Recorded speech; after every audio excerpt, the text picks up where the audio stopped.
बहुत पुरानी बात है। एक राज्य में एक दर्जी रहता था। वह बड़े छोटे सभी के कपड़े सिलता था और उसी कमाई से अपना और अपनी पत्नी का पेट भरता था। उसके सिले हुए कपड़े कई वर्षों तक चलते। उस राज्य का राजा बहुत दयालु था।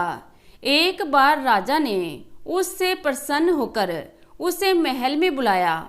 कुछ ही दिनों में राजकुमारी का विवाह होने वाला था, इसलिए राजा ने दर्जी को राजकुमारी के लिए सबसे अच्छे कपड़े बनाने का आदेश दिया। राजकुमारी की शादी उसकी मर्जी के खिलाफ हो रही थी। राजकुमारी किसी और से प्यार करती थी और उसका कपड़े सिलवाने का कोई इरादा नहीं था। अगली सुबह दर्जी राजकुमारी के कपड़े सिलने के लिए माप लेने गया तो राजकुमारी ने शादी से बचने के लिए एक योजना बनाई। उसने दर्जी को अपने शयन कक्ष में बुलाया और सभी नौकरानियों को कमरे से बाहर जाने का आदेश दिया। सभी नौकरानियां कमरे से बाहर जाती रहीं। फिर जैसे ही दर्जी ने माप लेना शुरू किया कि कुछ ही क्षणों में राजकुमारी जोर जोर से रोने लगी। वह इतनी जोर से चीखने लगी कि उसकी आवाज़ पूरे महल में सुनी जा सकती थी। उसके रोने से दर्जी दंग रह गया और इससे पहले कि वह कुछ समझ पाता, सब लोग राजकुमारी के कमरे में चले आए। सिपाही, नौकरानियां और स्वयं राजा भी वहां आ गया।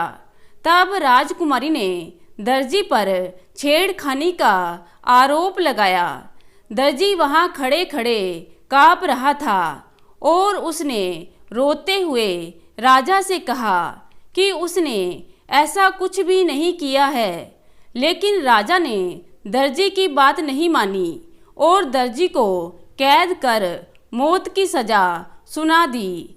राजा ने तब घोषणा की कि जब तक राजकुमारी पूरी तरह से ठीक नहीं हो जाती तब तक उसकी शादी नहीं की जाएगी। इस बात की खबर जब दर्जी की पत्नी को मिली तो वह महल आई और अपने पति के अच्छे चरित्र के बहुत सारे सबूत दिए और अपने पति को बेगुनाह बताया। लेकिन राजा ने अपनी बेटी के अपमान के खिलाफ कुछ भी नहीं देखा, पर दर्जी की पत्नी पर दया करते हुए राजा ने दर्जी के जाने के बाद उसे आजीवन भर पोषण देने का वादा किया।